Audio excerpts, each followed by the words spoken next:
અરે ઓછું નાક પણ અસલી નાક. MDH કાશ્મીરી લાલ મરચાની પાવડર.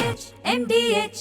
અમારા સંવાદદાતા રોનક જોડાયેલા છે સેન્ટ ઝેવિયર્સ સ્કૂલથી. રોનક, જે રીતે ડીઈઓ પણ વાત કરી રહ્યા છે કે મૂળ તો 26 જાન્યુઆરી આવી રહી છે અને માટે એ ચોક્કસ ભય ફેલાવવાનો પ્રયત્ન થઈ રહ્યો છે, શાળા સંચાલકો શું માની રહ્યા છે, વાલીઓ શું માની રહ્યા છે?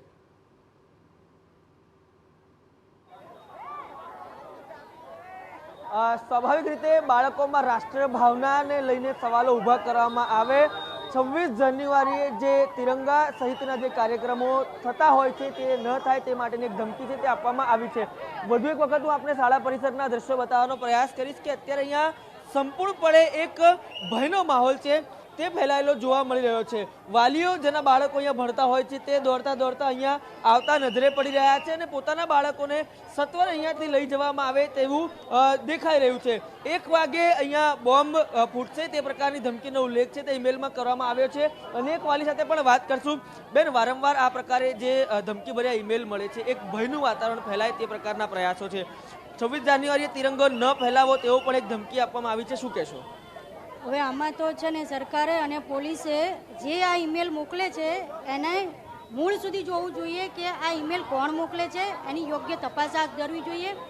જેના પેરેન્ટ્સ નોકરી કરે છે એમને આવા ઈમેલ મળે કે મેસેજ મળે કે આ રીતનું બોમ્બ વિસ્ફોટ છે, બાળકને લઈ આવો કે ભાઈ, તો એમને જીવ અદ્ધર થઈ જાય છે કે અમારા બાળકને અમે કેવી રીતે લઈશું, કારણ કે એ નોકરી ઉપર હોય છે, ડિસ્ટન્સમાં હોય છે, તો એ લોકો પોતાનું બાળક કેવી રીતે બચાવશે? બરાબર, વેન અંદર જતી નથી, રિક્ષા અંદર જતી નથી. તો આ જે ઈમેલ મળે છે, જે સમાચાર મળે છે, તો સરકાર અને પોલીસને એટલી અમારી અરજી છે કે આ કોણ મોકલે છે એની તપાસ સુધી તમારે છેક મૂળ સુધી જવું જોઈએ. બેન, તમે અહીંયા આવ્યા છો, કોને લેવા આવ્યા છો? કેટલી નાની બાળકી? અને મારા સનને લેવા આવી છે, 4th સ્ટાન્ડર્ડમાં છે. આપણને સેકન્ડ ટાઈમ આપણને મેલ મળ્યો છે, તો મને એમ થાય છે સરકાર, પોલીસ આપણી છે યુનિટી શું કરે છે કે આટલું પેરેન્ટ્સ હેરાન થાય છે. સોશિયલ મીડિયા થ્રુ અમને ખબર પડે, પછી સ્કૂલમાંથી ખબર પડે, ત્યારે અમે દોડાદોડ કરીને આવી છે. તો પેરેન્ટ્સ બી જોબ કરતા હોય કે એ લોકોને બી પ્રોબ્લેમ પડે છે, તો સરકારે હવે એક્શન લેવું જોઈએ, કડક પગલાં લઈને અને જાણકારી કરવી જોઈએ કે આ કોણ કરે છે અને જલ્દી આ લોકોને પકડવા જોઈએ. સ્વાભાવિક રીતે આ પ્રકારના જ્યારે ઈમેલ મળતા હોય છે પોતાના બાળકોને લઈને વાલીઓ છે તે ચિંતાતુર હોય છે. સ્વાભાવિક રીતે તમામ વાલીઓ છે તે પોતાના વ્યવસાયથી જોડાયેલા હોય છે અને આ પ્રકારની જ્યારે ધમકી મળી છે ત્યારે એ તમામ વ્યવસાયો બાજુમાં મૂકીને હવે તાત્કાલિક પોતાના બાળકની સુરક્ષા અંગેની જે ચિંતા હોય છે તે અત્યારે વાલીઓ છે તે કરી રહ્યા છે. આ તમામ બાબતો વચ્ચે વધુ એક વખત ધમકીભર્યા મેલને કારણે જે વાલીઓ છે તે હેરાન થઈ રહ્યા છે. એજન્સીઓ સતર્ક થઈ છે અને ચેકિંગની કાર્યવાહી છે તે શરૂ કરવામાં બિલકુલ, આપણી સાથે કેન્દ્રીય વિદ્યાલયથી હરીન પણ જોડાયા છે. હરીન, કેન્દ્રીય વિદ્યાલયમાં કયા પ્રકારનો માહોલ, અને ખાસ તો 26મી જાન્યુઆરીએ જે રીતે ધમકી આપવામાં આવી છે કે ત્યારે તિરંગો લહેરાવાશે નહીં, આ મુદ્દે કોઈ ચોક્કસ ગતિવિધિ?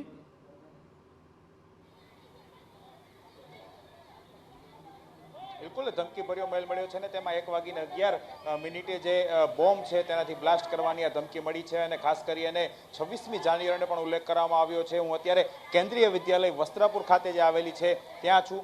તમામ જે સ્કૂલ કેમ્પસ છે તે ખાલી કરી અને તાત્કાલિક બાળકોને છે ગ્રાઉન્ડ છે, 2 અલગ અલગ ગ્રાઉન્ડ છે ત્યાં અત્યારે રાખી દેવામાં આવ્યા છે અને એજન્સીઓ છે, બોમ્બ સ્કોડ છે, ડોગ સ્કોડ છે, તેના દ્વારા તપાસ છે તે શરૂ કરવામાં આવી છે. કોઈ પણ અનિચ્છનીય બનાવ ન બને તેને લઈને જે વાલીઓ છે તેને જાણ કરી દેવામાં આવી છે અને તાત્કાલિક વાલીઓ દ્વારા પણ છે બાળકોને અહીંથી લેવામાં આવી રહ્યા છે. દ્રશ્યો હું બતાવવા માંગીશ કે જે કેમ્પસ બહાર, જે સ્કૂલની બહાર છે તે જગ્યા કે ત્યાં અત્યારે તમામ જે વિદ્યાર્થીઓ છે તેને બેસાડવામાં આવ્યા છે. આ કેન્દ્રીય વિદ્યાલયની સ્કૂલ છે, વસ્ત્રાપુર ખાતે આવેલી છે. અલગ અલગ 7 જેટલી જે આ પ્રમાણેની સ્કૂલ છે કે તેને ધમકીભર્યા મેલ મળ્યા હતા. ખાલિસ્તાનનો ઉલ્લેખ કરવામાં આવ્યો હતો અને ખાસ કરીને ભારત છે, ગુજરાત છે તે ખાલિસ્તાનનું દુશ્મન છે, આવો પણ એક જે છે તેમાં વાત કરવામાં આવી હતી. વાલીઓ છે તેમને જેમ મેસેજ મળે છે તેમ તેમના વિદ્યાર્થીઓ છે, બાળકો છે આપ કોને લેવા આવ્યા હતા? અમારી બેબીને લેવા આવ્યા છે.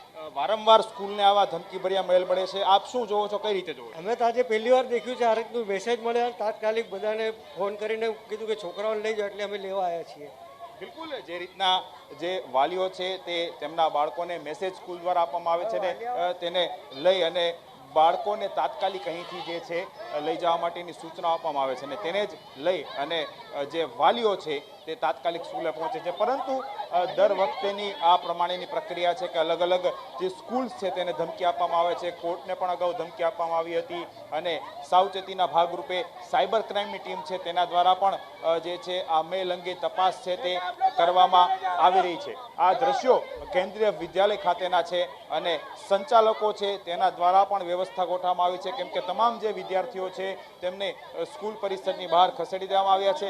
જે ગ્રાઉન્ડ છે ત્યાં રાખવામાં આવ્યા છે અને જેમ જેમ તેમના વાલીઓ આવી રહ્યા છે તેમ તેમ તેમને અહીંથી મોકલવામાં આવી રહ્યા છે, રજા આપવામાં આવી રહી છે. દ્રશ્યો જો પોલીસની ટીમ પણ અહીં છે અને કોઈ પણ અફરાતફરીનો માહોલ ન થાય તેને લઈ અને તમામ પ્રકારની વ્યવસ્થાઓ છે ગોઠવવામાં આવી છે. અન્ય વાલીઓ આપણી સાથે છે. સર, શું કહેશો આપ? આપને કોને લેવા માટે આવ્યા છો? हम अपने बेटी को लेने आए हैं. सर, हर बार हर तबक्कावार अलग अलग स्कूलों को ऐसे मेल मिल रहे, बारी बारी मिल रहे, आप किस तरह से देख रहे हैं? क्या मांग है आपकी? हमारी डिमांड है जो सिक्योरिटी बढ़ाया जाए और बच्चे के भविष्य के लिए जो है सो थोड़ा सा एक कारगर कदम उठाने की ज़रूरत है सरकार को, क्योंकि हम देख रहे हैं जो कहीं न कहीं सरकार इस मामले में विफल हो रही है. जो बार बार मैसेज कॉल, इससे परेशानी और एक डरावना भावना पैदा हो रहा है पेरेंट्स में और टीचर के बीच. इसीलिए सिक्योरिटी होनी चाहिए और व्यवस्था थोड़ा सा स्कूल का जो है वो भी थोड़ा अपग्रेड होना चाहिए, ताकि यहाँ कुछ ऐसे हैं जो बेसिक इंफ्रास्ट्रक्चर की कमी है, जिसके कारण से कुछ चीज़ें चूक होती है. अगर सपोज अभी ऐसा मैसेज आ गया, कॉल आ गया, तो इतने बच्चे और एक साथ अफरा तफरी का माहौल है जैसा आप देख रहे हैं, तो इसमें मुश्किल की घड़ी आ जाती है. इसीलिए थोड़ा कहीं न कहीं अंदर में ऐसा सिस्टम डेवलप किया जाए जो हर एक बच्चे का स्कैनिंग, मॉनिटरिंग हो, उस ढंग का शिक्षा की व्यवस्था भी हो, जो सब निडर बने. तो थोड़ा सा अपग्रेड की जरूरत है. हम सरकार से अन्य वालियों अपनी साथ. सर, आप શું કહેશો? मैं इसके बारे में बोल रहा हूँ. एक्चुअली क्या है कि मुझे तो पता नहीं था. अभी suddenly I got a message from school that please take your ward view some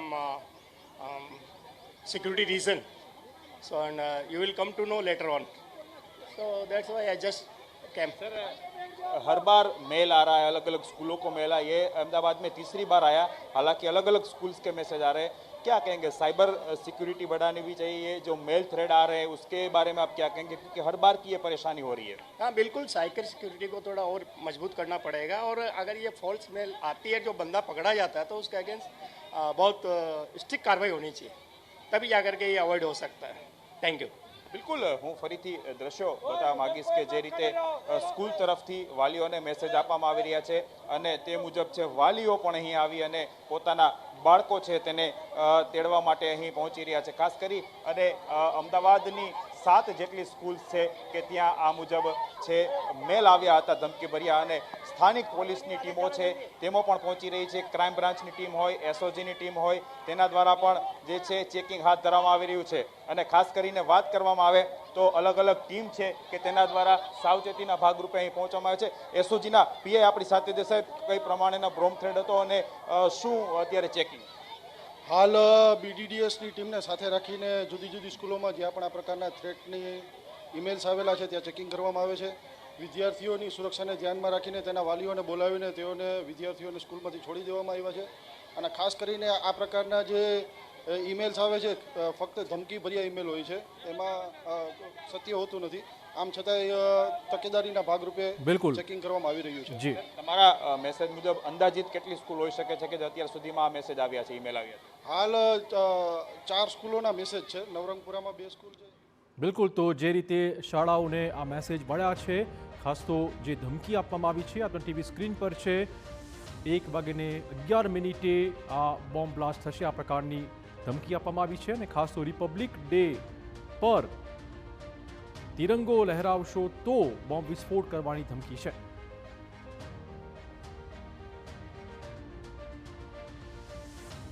MDH ચણા મસાલા. હવે છોલા હોય કે ચોળા, સફેદ ચણા હોય કે કાળા ચણા, બધું મજેદાર બનશે. MDH